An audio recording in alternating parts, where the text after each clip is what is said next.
Hello, my name is Eric and welcome to another one of my photo challenges. The photo challenge is one body, one lens, one roll, one day. So, grab a camera body, could be a pocket camera, could be a disposable camera, with just one lens. So don't bring like a collection of 5 or 6 lenses. One roll of film, so it is kind of designed to be a film challenge over a day or 24-hour type of period. Today I'm using a Pentax 6.7. I think this is the first version.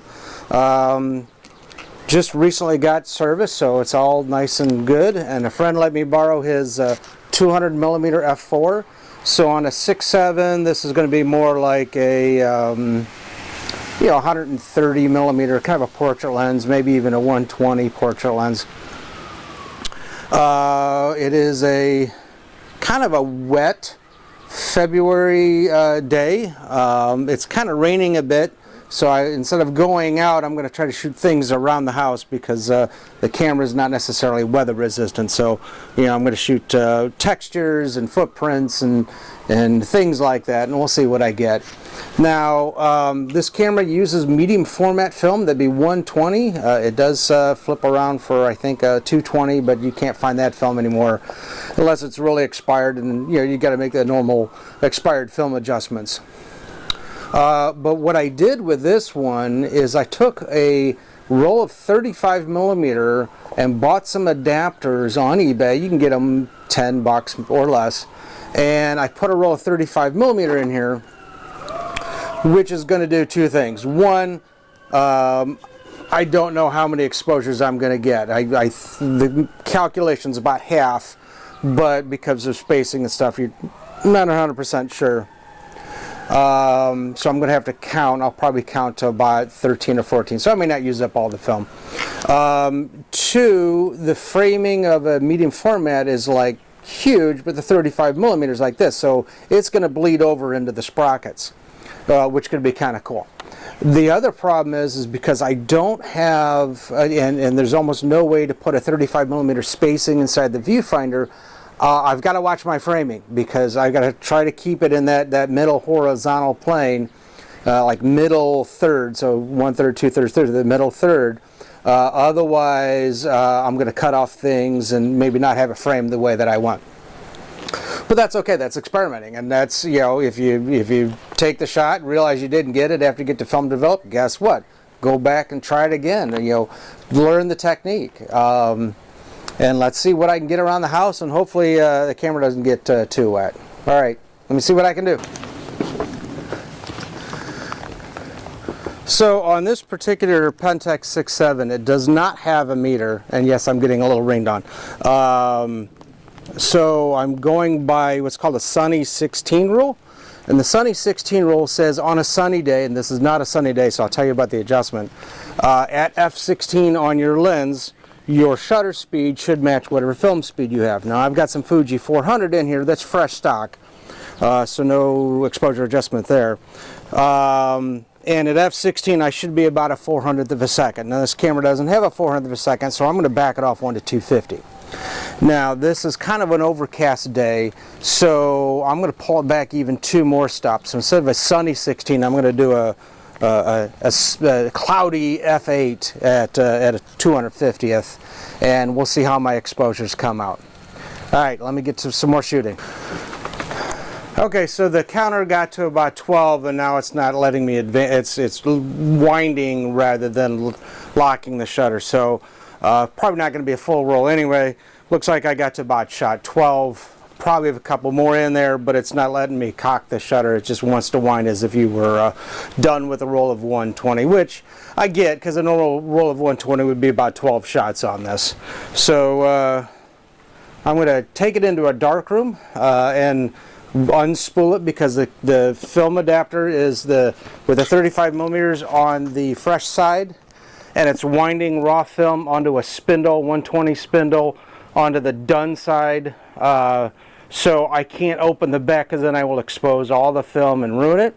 So I'm going to take it into a dark room, probably a dark room in my basement someplace, maybe even underneath a blanket, spindle it back into the 35mm canister, I will turn it in, and probably in a couple days I'll have the film back. We'll scan it in.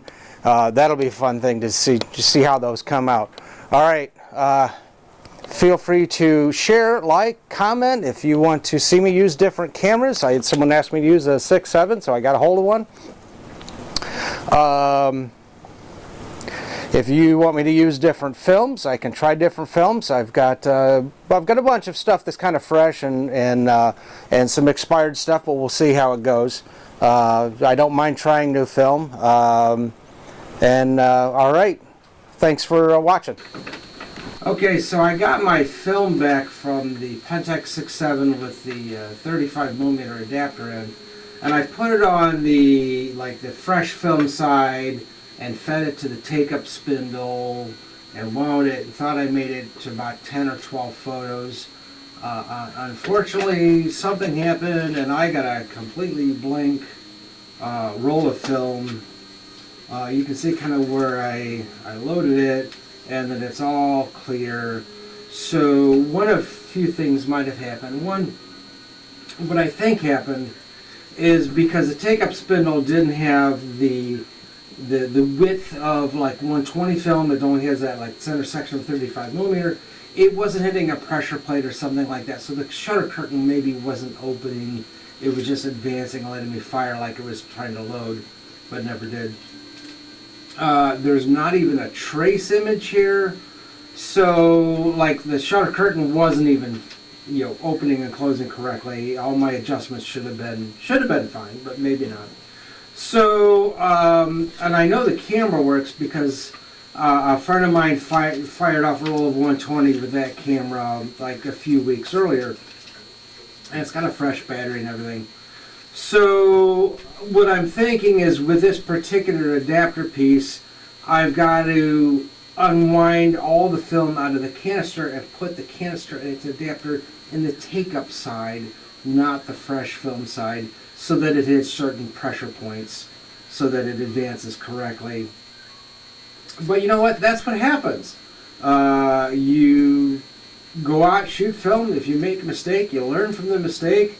Yeah, it costs you a couple bucks, but you know, if I'm just doing develop only and I'm scanning these at home, it's not such a terrible thing. If you're letting your lab scan them, then yeah, maybe there's a little additional cost. But this was some fresh 400 Fuji film, so I know it wasn't the film. And it's all clear, it's not even a trace image, so either A, it just wasn't transporting correctly, or the curtain wasn't open correctly, which is what I'm thinking.